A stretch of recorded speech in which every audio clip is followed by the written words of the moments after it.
Hi, this is Peri. And this is Andrew. And we're from Farmer Pig Productions, and we're back from Sundance, back at home after a chaotic week of seeing a ton of films, 16 films in 4 days. It was sensational. It was amazing. I almost feel like the films seeped into my bones, changed my chemistry. It was just a really special experience.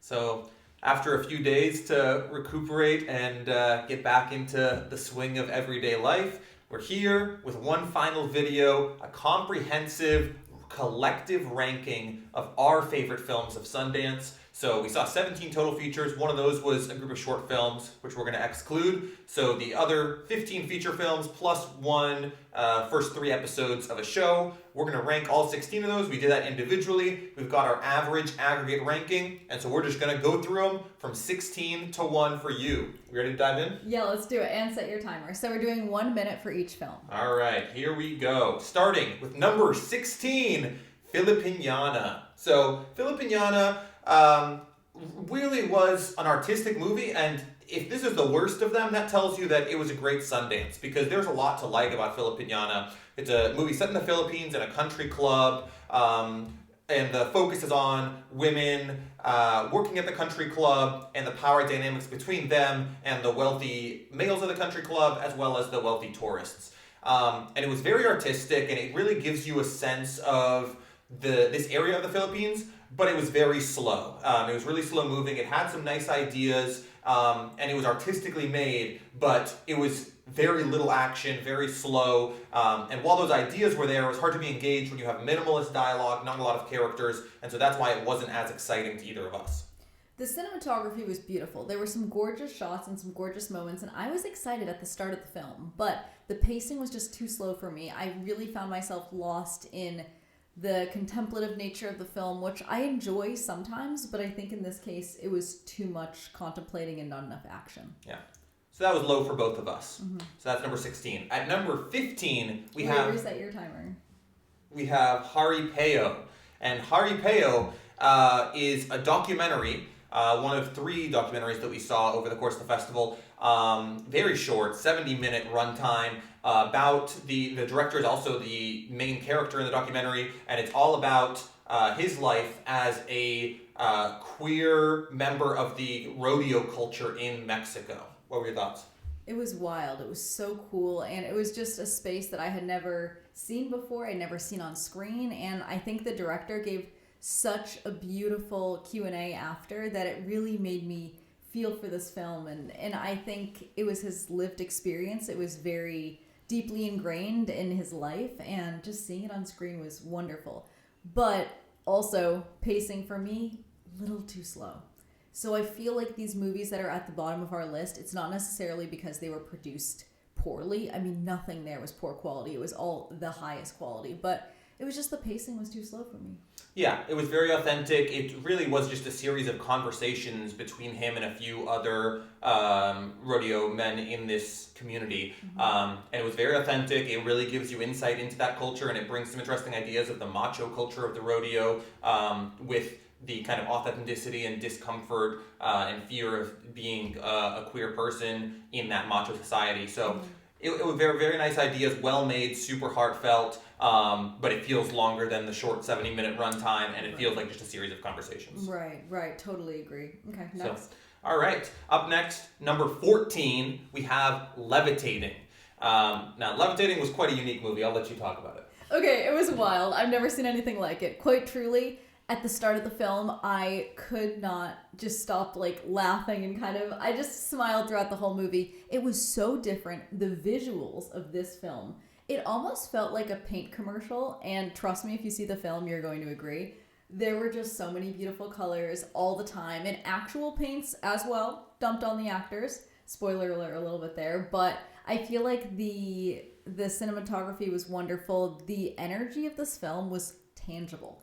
I don't know. I mean, it was just something that I'll never see again. I've never seen anything like it. We'll never see anything like it again. But I think it goes a little lower because it still felt a little long for me. Even though it was action-packed, it felt a little long, and it also didn't fully make sense with the plot. I found myself a little lost in terms of what happened and why it happened. But very fun film, just not all the pieces came together for me.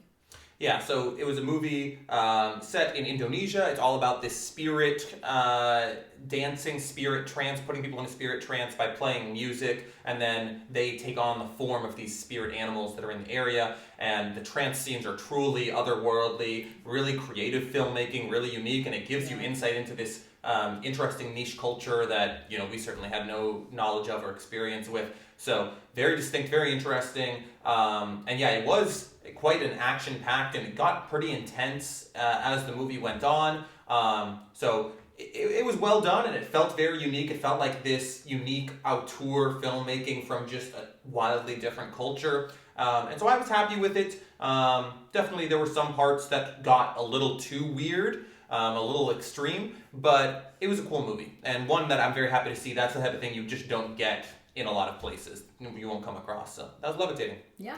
Okay. Next. All right. On number 13, we have our second documentary, Paralyzed by Hope, the Maria Bamford story, which we have reviewed on the channel already. And you were really taken with it, but I don't know if it had the staying power for us. Why was that?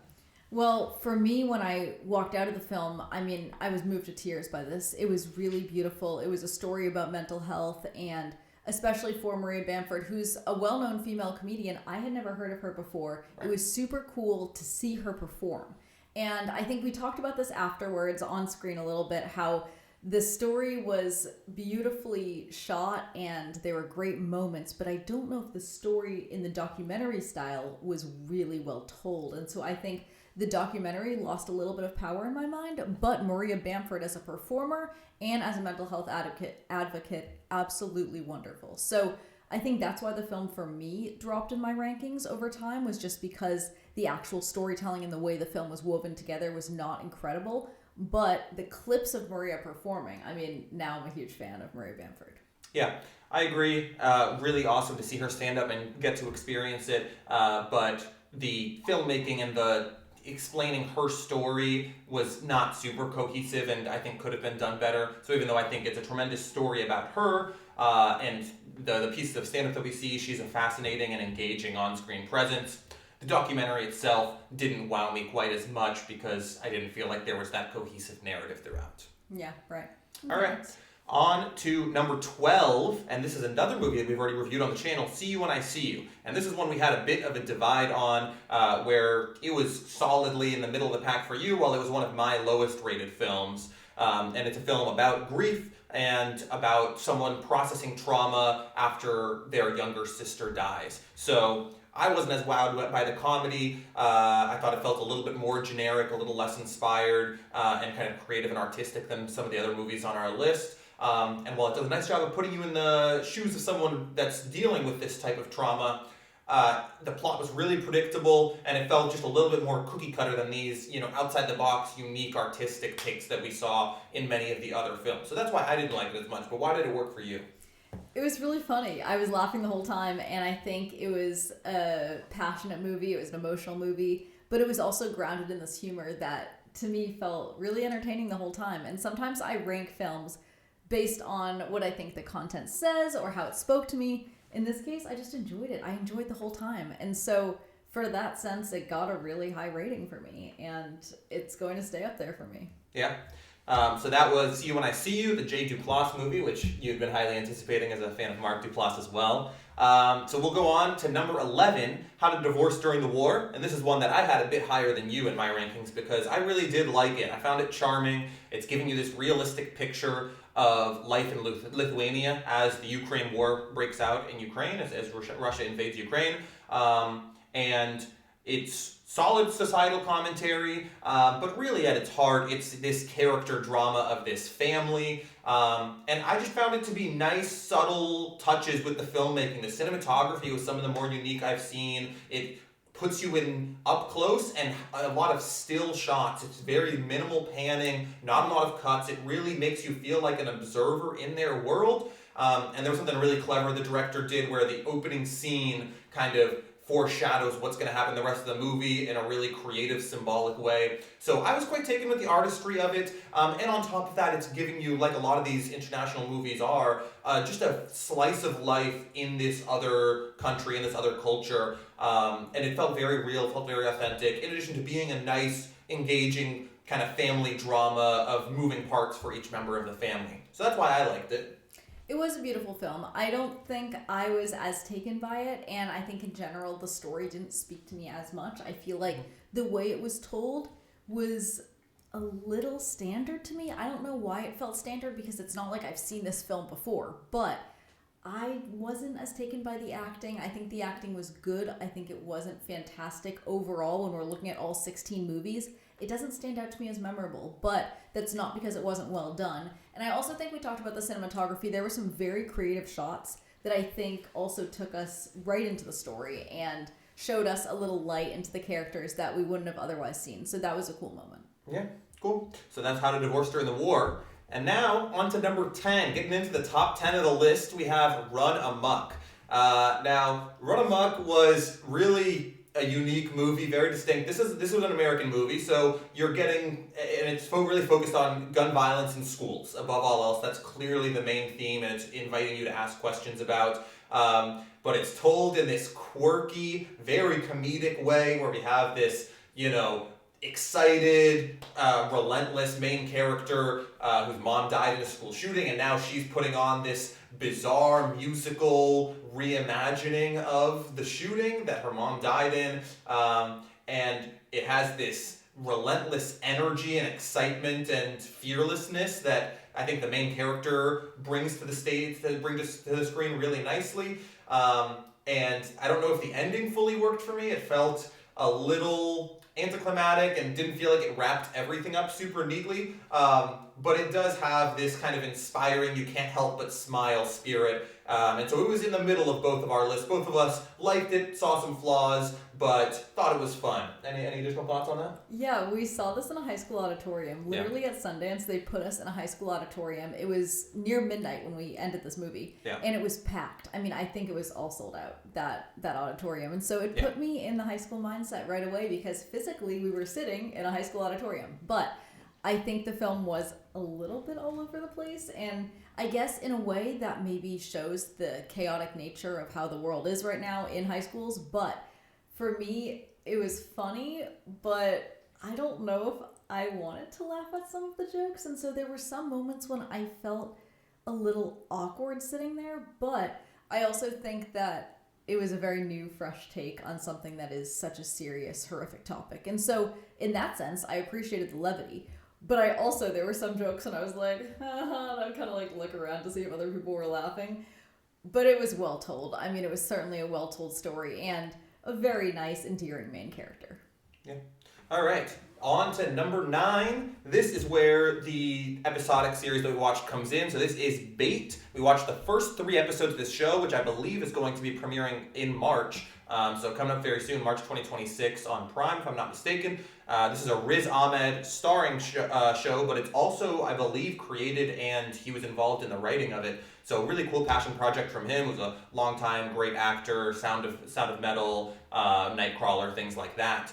And this is one that you liked a bit more than me. We both enjoyed it, and the pilot was absolutely gripping. He's Pakistani, and he's a kind of small-time actor, gets the audition for the James Bond part, and immediately from the very first scene, we're thrown into the action, very kinetic, dynamic storytelling, and, fast-paced from scene to scene. So it's very engaging. It's a comedy first with some family drama. What made you so taken with it?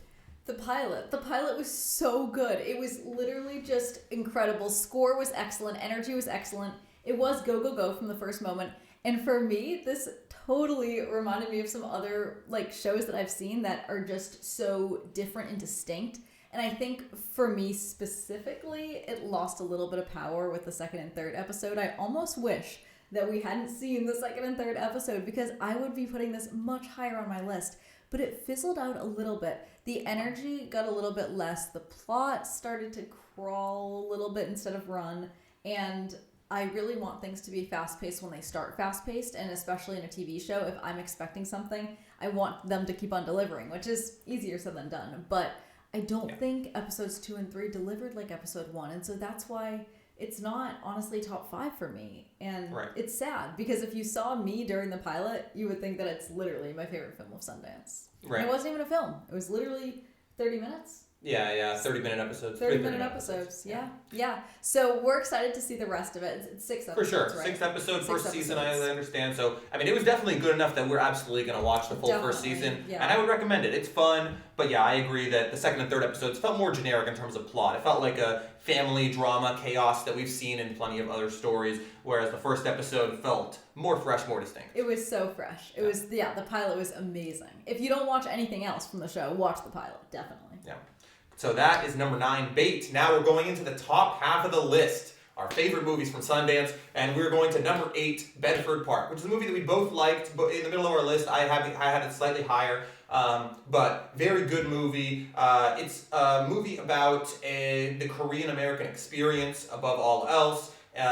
We have our main character who kind of by happenstance meets someone, and they end up having a kind of unusual, unique friendship and form a bond over the course of their time together. And it is a touching, relationship-driven movie and character-driven movie about each of these characters navigating life and struggling with kind of their own familial dramas while you see their relationship slowly evolve and blossom. So it's a very touching and moving portrait, and it was very much from the director's perspective. We had a Q&A with the director after the movie, which is one of the great things about Sundance, and she said, she started writing this from her own diaries, and, that's what inspired the script. And then you get that a lot at Sundance. You get these authentic, director-driven experiences.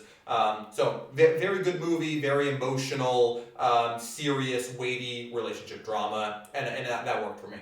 And they were 2 global stars, the actors, and that was cool because I didn't know them and I hadn't seen them in anything before, and I think they were very powerful on screen and they had lovely chemistry. And so that really drew me in, and I also think the overall premise, now this was mentioned very quickly, but I know it meant a lot to me, was that they're both former athletes. And so it was, in a way, it reframed the whole film for me because these are former athletes finding themselves after sports. And so that really spoke to me as a former athlete, and just seeing them navigate life in New Jersey/New York. I also know that area pretty well, and so it also spoke to me, and just feeling like there was some energy that was coming in through the screen, very lively, and I really enjoyed it. All right, so that's number 8. On to number 7, we have The Wait. Now, The Wait is by far, you couldn't have a bigger gap between us because it was Peri's least favorite movie of Sundance and my favorite movie of Sundance, and we've already talked about it in a review on the channel, so I won't belabor the context, but the context is just that 1933 Oregon, we have Ethan Hawke as a star, and he and this band of misfits is going on this journey that's doomed to fail, but he's brilliant and powerful, and he's going to try to make it succeed anyways because he has to get back to his daughter. And I'll just tell you right now, the reason it's my favorite movie of the whole festival is because of the tension that it creates in every single scene. I am blown away that this is Padraig McKinley's first feature film because it feels like a magnum opus. It feels like this tightly wound, perfectly tense, every moment is, hanging on a knife's edge, and it's just so thrilling. It's so engaging. I was at the edge of my seat, intent on the screen, engrossed from start to finish, and I absolutely loved that. I finished the movie, and I felt like I'd just gotten off a roller coaster. It's this sense of exhilaration that he brings, that every scene feels so impactful and so meaningful, and that's what I'm looking for in films. So there was no movie that I was so excited from start to finish as The Wait. But it was your least favorite movie of the festival. And that's exactly why, because it was so tense and so stressful, I could not enjoy the film. And that might speak to my experience as a viewer more than the film, because obviously it achieved its aim and it did that beautifully, but I was too stressed. I didn't enjoy it, and for that reason, it's last on my list. But Ethan Hawke is fantastic. He's wonderful as always, but it's too stressful. It just wasn't a good viewing experience for me. So you'll have to judge whether that's for you or not, and if you're willing to be stressed for over an hour and a half, then go for it. Absolutely. So that's number 7, The Wait, and we go on to number 6, Chasing Summer. This is another one that we had a bit of a gap on, where it was your second favorite movie of the festival, while it was only my 10th favorite. So I still thought it was good, and it's a romantic comedy of sorts. It's definitely lighter fare. It feels like a simple, sweet, warm-hearted American romantic comedy. Definitely comedy first and foremost. It was very nice. It was friendly. It was engaging. The comedy really worked well. It's in this Texas setting. Woman going back to her hometown after she left under some frustrating circumstances, and feeling like things went awry in the transition from high school to college, distant from family and friends. And I liked it. I was quite happy with it, but it did not feel like anything unique, anything mind-blowing. It was just a solid, pleasant comedy to me. So why did you love it? I couldn't stop laughing, and neither could anyone else. It was probably the most chaotic theater that I've ever been part of during a movie. People were they were kind of talking at this tone of voice, honestly, after some jokes. Like, I looked to my right, and I mean, the people were talking. They were talking about how funny it was while we were in the middle of the movie. And I love funny movies. I love rom-coms. And I think this brought the genre of rom-com to another level for me, because it also had more emotional weight than I expected. It was a little surprising. And so I found myself leaving in a very uplifted mood, but not just like I had seen a funny movie. It was like, I saw a funny movie that has some weight, that has some thought-provoking moments. And so for that, it's number 2 on my list. It's great. Yeah. So that's number 6, Chasing Summer. And finally, we are in the top 5. And with number 5, we have, going from the lightest movie, one of the lightest movies of Sundance, to certainly the heaviest, with Silence. This is the final documentary on our list, and it's the first movie we saw at Sundance, and it is all about female victims of sexual assault and rape, and it's kind of covering the Me Too era and discussion, and the Johnny Depp Amber Heard scandal is kind of front and center of that trial. And it's a very controversial movie. It's been review bombed online on IMDb and Letterboxd, and you see things flying both ways, people supporting the film and people making aggressive and sometimes misogynistic comments against it. So it's certainly a bit of a lightning rod, as this topic often is, and it's not an easy watch at all. And it's not a perfect movie, but both of us were very moved by it and thought it did a lovely job of giving you the perspective of these women that have the bravery to step forward and tell their side of the story, putting themselves in the spotlight and letting them be just picked apart by the media and by social media, just for the world to see, everything on display. And so much victim blaming goes on. I mean, it's such a challenging thing to watch, and the level of abuse and hate that's thrown at them is truly horrifying. I mean, it's hard to watch at times, but really impactful, and I thought the filmmaking did a lovely job of giving insight into these stories. And it does tell you a number of stories that's not all focused on Johnny Depp and Amber Heard, so I found it very impactful, but it was certainly first movie of Sundance, a punch to the gut, very heavy, very serious. They were like, okay, we're going to have to settle in and be ready if all of them are as heavy as this. Yeah, that's what I said after the film when I was in tears. I was like, well, it's going to be a long week, because the film was 100% worth watching, and I really, really enjoyed it. But it's just a lot. It's a lot to contend with, and I also think the way it was told was very powerful. I think the interviews were haunting. Some of the topics that they talked about were certainly challenging to deal with. I think the overall film was told well, although some people argue that. I think the storytelling was very effective. And I also feel like a lot of the women that I talked to after and that I saw after were very moved by it as well. So I think it spoke to a lot of people, and it was really important, and I'm so glad that we saw it. Yeah, I mean, highly recommend everyone watching, because it does give great insight into such an important topic. All right, into the top 4. All of these definitely bangers. All of these are top 5 in all of our lists. So at number 4, we have Take Me Home. Take Me Home, another very personal story for the director. So Take Me Home is about a disabled younger sister and an older sister that kind of comes back to care for her, and both of them were adopted, and their parents are going through some health struggles, and so it's all about the life of this disabled younger sister and living with her adopted parents and kind of managing that dynamic. And the reason it's so personal is because not only is the director an older sister of a disabled child, but that disabled younger sister she has is the star of the movie. She was directing her younger sister in the movie, which is truly wild, and I think that's why she managed to get such an exceptional and moving performance out of her. I mean, it does feel so authentic, and it's literally her life. I mean, she was basically writing scenes straight out of her life in much of the movie, as she told us in her Q&A afterwards. So it's extremely moving, and I really loved the ending. The ending has this unique dreamlike sequence. It was very reminiscent of the Florida Project to me, which had another kind of fantasy sequence that puts you in the shoes of this kid, young adult in this case, and makes you see like what should the world look like. And there's a bit of ambiguity of how real is that? What does that mean?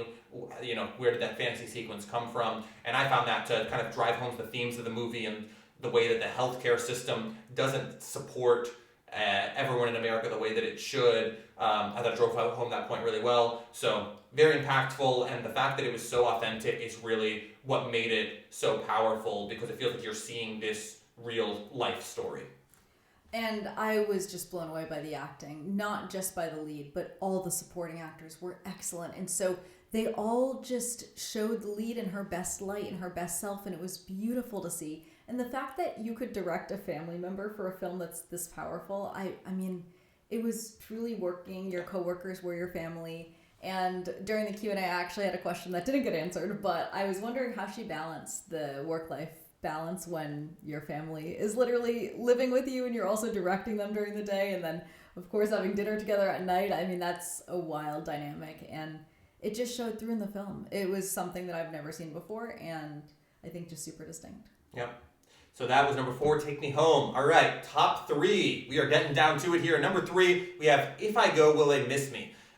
Initially, in this time slot, I had been hoping to watch The Gallerist, which is a new movie starring Natalie Portman, and I was like, I don't think we're going to get tickets, it's all sold out, we'll have to settle for If I Go, Will They Miss Me? It looks decent, and wow, am I glad we did. This was remarkable. I mean, obviously it's one of our favorite movies of the festival, and it's really all about this father-son relationship and dynamic. Father had been in prison, comes back, and the son idolizes him, sees him as God, and the father just doesn't really know how to react to that. And again, feels very authentic. It's set in these projects in the LA suburbs, and it's a lovely, moving family portrait. Has some kind of fantastical, ambiguous elements to it that I think serve as nice metaphors for the idea of flying away and leaving the projects. And there's a lot of symbolism in flying throughout the movie.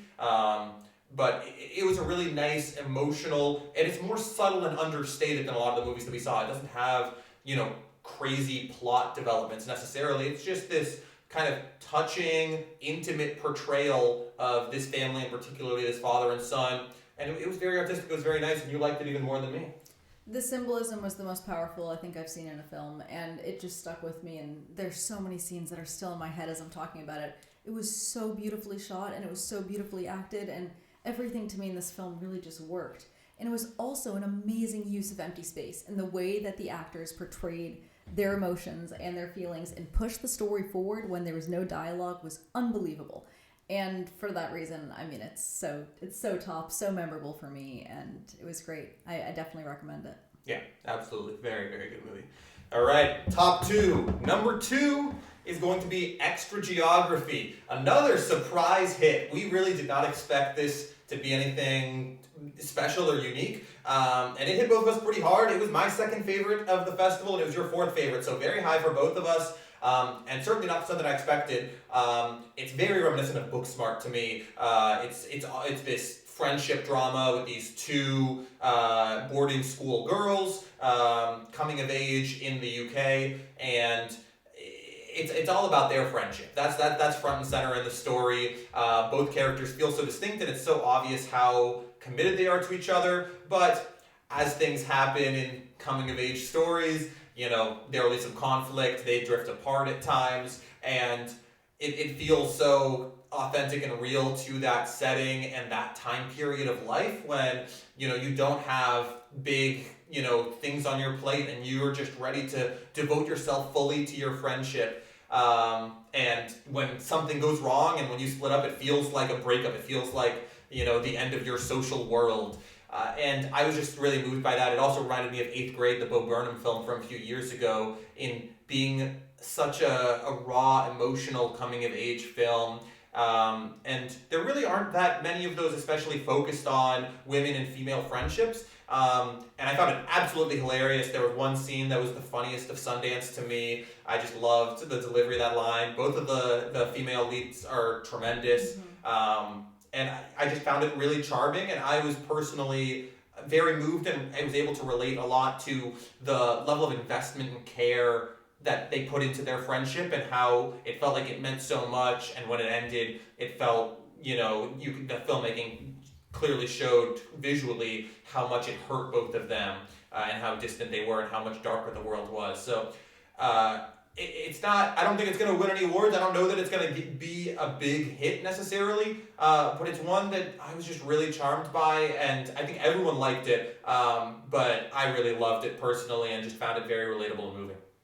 It was beautiful. It was a beautiful tale of friendship, and I also think it reminded me of the show Sex Education, which if you haven't seen it, you should definitely see it. It's hilarious, but it's also moving in the same way that this is both hilarious and moving. I think the leads were excellent actors. They were just so real, so grounded in their approach, and so for that reason, I think I was already drawn to them, and I think just having friendships in high school, we've all gone through that, and it's so much fun. It's a bit of a roller coaster, and they really hit the nail on the head with this movie. It was great. So that's number 2, which does leave us, if you had already seen some of the reviews, you know that our number 1 is Wicker. Your favorite movie of the festival, my third favorite. Both of us agree it's tremendous. It's about a wicker husband being built, Olivia Colman front and center, and Alexander Skarsgård is playing the Wicker Man, which is lovely and hilarious casting. And I mean, it's certainly one of the funniest movies of the festival. If you want to see sex jokes about an old fisherwoman and a man that's made of a wicker baskets, you're not really getting that anywhere else, but you're getting it here. Yeah, this is the movie for you. And also, if you just want a straight up amazing movie that from start to finish grips you and also makes you laugh, this is the movie. And Olivia Colman is wonderful. And so I feel like she brings this whole Wicker Man, this whole life, she brings it to screen, and she does it so well, and it's just beautiful, and it's heartbreaking, and it's everything that I wanted in a film at Sundance, and I got this all with Wicker. Yeah, it's great. I think it will do well. I think it could get some awards buzz, I hope, because it feels very distinct. It also feels like a timeless tale. It feels like a movie that could have come out 30 years ago, and you watch it now, and you think about how cool it is, and it is this type of timeless story set centuries into the past, and it's lovely. It feels like an instant classic. It's extremely funny, but it also has some clever ideas that it shows in the end, and it's a very nice relationship portrait and an emotional story of the leads, in addition to being nice drama and kind of the townsfolk and their greed seeping into everything. So there's some here for everyone, but above all else, it's a movie that's extremely funny and has a nice emotional heart to it, a very satisfying ending. So I think I expect it to be a crowd pleaser, and it was certainly extremely fun. That finished our day 1 at Sundance, and we went to bed excited for the 4 days ahead, and they didn't let us down, but no movie was as good as Wicker for us collectively. Absolutely, yes.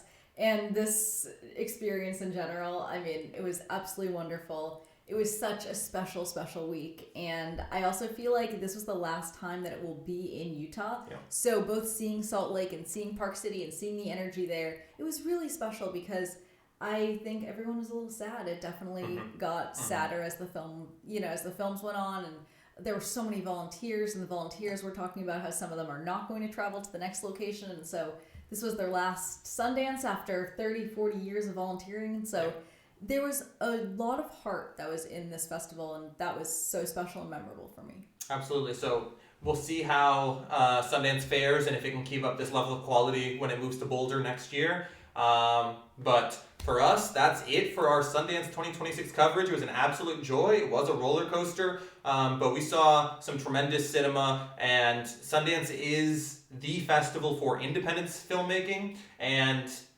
I think we have a newfound appreciation for why and how special indie cinema is, how every film feels quite distinct. There are no 2 movies that we saw that have a similar feel. Everything is unique, and everything is so director driven. They have a vision, and they really achieved it each time. Even the movies that didn't work for us, there's a distinct vision there, and it feels evocative of that setting and that atmosphere. And at the end of the day, that's what we come to the movies to see, to be immersed in this experience and this atmosphere. So absolutely loved Sundance, and there you go. Those are our top 16 films from Sundance ranked for you. And if you're still watching, thank you so much for making it through. We'll see you soon. Have a good one.